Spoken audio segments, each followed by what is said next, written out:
Bismillahirrahmanirrahim. Assalamualaikum warahmatullahi wabarakatuh.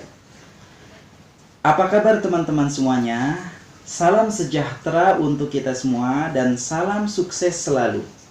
Kembali lagi bersama Jumadi Purwa di channel Ruang Inspirasi.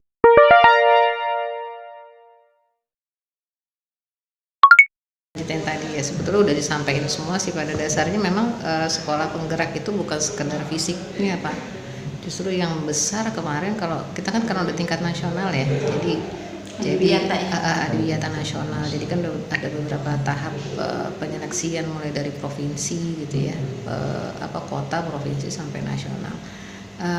Kuatnya itu memang di program. Karena itu tadi yang program-program yang Bu Enda sampaikan itu yang membuat kita lolos jadi program Adiwiyata, karena kan program itu membuat pembiasaan, dan sasaran kita itu kan kita menciptakan anak-anak yang sadar lingkungan gitu ya, warga sekolah yang sadar lingkungan, maka bukan fisik yang dibangun semata ya, tapi gimana supaya karakter itu muncul.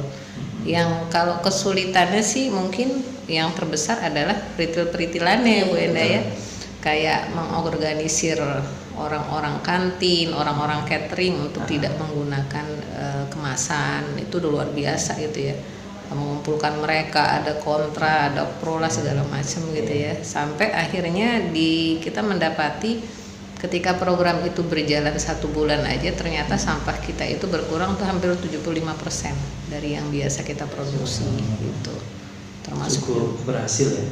Cukup berhasil alhamdulillah. 75% itu penurunan yang luar biasa ya. Signifikan. Walaupun kemudian ada yang merasa dirugikan karena sebetulnya para tenaga kebersihan kan sebetulnya mengambil keuntungan dari sampah yang ada untuk ditimbang begitu ya. Kalau bersih kan justru malah nggak ada yang bisa ditimbang begitu. Ya itulah. Kita sih lagi terus cari hal baru, inovasi ya, yang membuat ini benar-benar nanti ujungnya kita memang berharap ini jadi karakter juga gitu buat anak-anak. Salah satunya tadi kita sudah masukkan RKJM itu kan buat 4 tahun ke depan, Ustaz. Ada ide juga kita akan buat yang pembagian surya panel, tenaga surya dengan surya panel. Itu nanti sama sih, juga kita mau memanfaatkan sama kayak di SD kemarin baru gedung SD, nanti rencana gedung SMP untuk memanfaatkan air sisa wudhunya, air bekas wudhunya gitu ya. Mudah-mudahan ya Ustadz ya bisa pelan satu-satu tercapai gitu.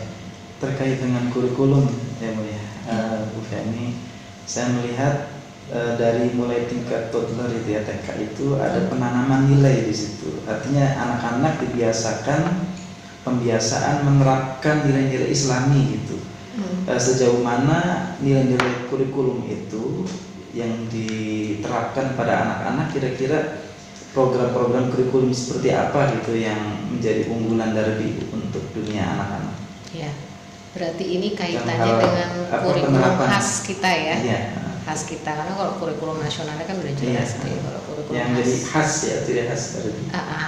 Kita itu kan karena kita IT, kita itu juga nggak cuma SD SMP, di TK itu kan juga ada Pak namanya SKLIT gitu ya. Kita berangkatnya dari situ, termasuk juga Pak Burhan ya. Pak Burhan, Masya Allah, mohon maaf lahir batin, tetap silaturahim ya. Ada buku, cuman satu tapi nggak apa-apa. Tempat yang baru ya. Pak Ustaz, Sempat ketemu ya sama satu tadi ya. Izzat ya? Iya. Allah. Bukan Burhan. Iya. Pernah ketemu sih. Pak Izzat.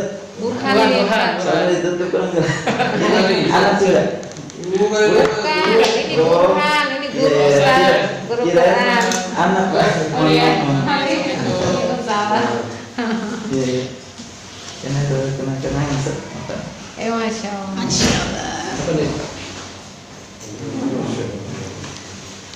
Iya, gitu Ustaz. SKLIT itu sebenarnya salah satu pijakan kita gitu. Tapi di luar itu juga kita memang sebetulnya punya apa yang disebut dengan program-program lepasannya gitu ya. Kayak Quran, bimbingan Quran itu kan kita punya sendiri. Kalau dari kedinasan itu kan enggak, kita berangkat itu dari JSIT juga gitu standarnya. Kemudian kalau untuk kalau TK itu kan jatuhnya ke pembiasaan. Nah pembiasaan itu aja yang kita kuatin gitu ya. Plus masuk juga, terintegrasi juga ke kegiatan kesehariannya. Jadi bukan memang program lepasan sendiri, dia terintegrasi dalam bidang pengembangan lainnya gitu. Jadi intinya sih standarnya itu ada di SKLIT yang kita punya gitu, dari JSIT itu. Terkait dengan alumni nih Bu, lulusan Darbi itu kira-kira yang sudah aktif di dunia kerja atau mungkin di lapangan itu biasanya lulus dari Darbi itu melanjutkan kemana atau diterima di mana? Wih, kita variatif banget ya Bu Endah ya. Kenapa? Lulusan Darbi alumni itu kemana aja variatif banget. Dalam dan luar negeri ada, Ustaz. Kalau dalam negeri itu kalau SMP-nya ya, kalau SMP-nya tuh terakhir data itu hampir semua universitas negeri itu ada di kita, adalah anak kita. Kalau yang di luar itu ada yang di Jepang, yang di Jerman, di mana ya beda ya? Iya. Di Australia ada di beberapa tempat lah gitu ya. Nah kalau di pesantren juga banyak.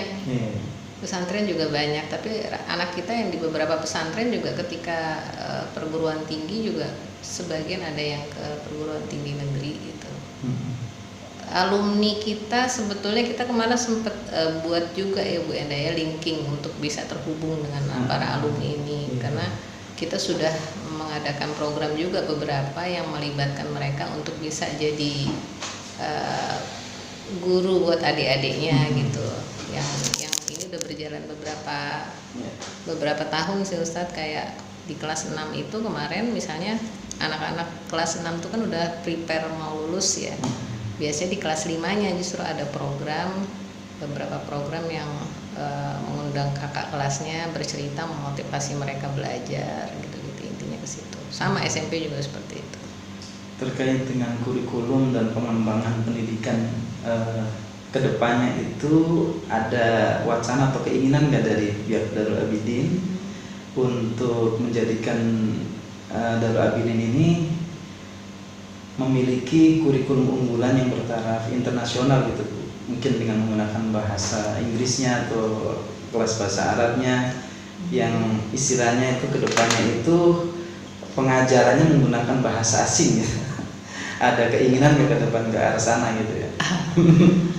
Iya, yang pertama kita bukan bilingual, tapi kita mencoba untuk meningkatin terus atmosfer kita penggunaan dual bahasa kita gitu ya. Kok yang sudah jelas ada di kurikulum tuh kan kita ada dua ya Pak, bahasa Arab sama bahasa Inggris.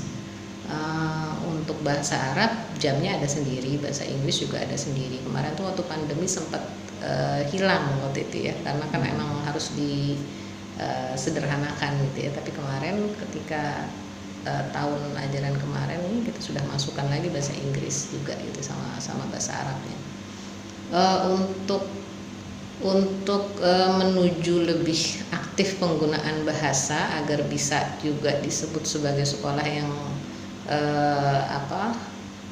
bisa tadi ya ujungnya mau go internasional ngarang ke situ. Kita coba tahun ini sudah menerapkan program speak up di SMP, itu salah satunya, di mana program itu memotivasi anak-anak, memberi ruang buat anak-anak untuk bisa speaking gitu ya. Dan ini kita berlakukan secara baik itu secara klasikal bersama-sama ataupun nanti akan ada part-part kelompok yang mereka buat gitu ya. Intinya bagaimana anak-anak termotivasi untuk menggunakan skill bicaranya gitu dengan bahasa karena Inggris. bahasa itu kan kunci jendela dunia. Artinya dari situ nanti anak-anak bisa mengembangkan potensinya, kemampuannya, menyerap berbagai ilmu pengetahuan kan. Bahasa itu. Mudah-mudahan begitu.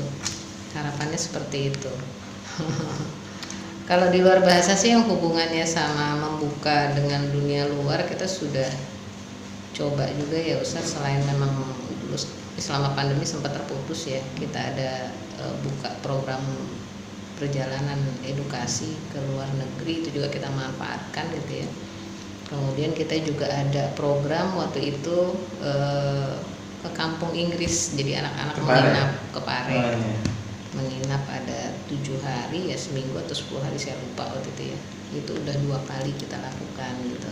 Cuma karena pandemi kita terpotong. Nah untuk kedepannya setelah ini kita akan punya sendiri, tapi karena kita udah belajar, rasanya sih kita akan coba fight untuk bikin program itu secara mandiri.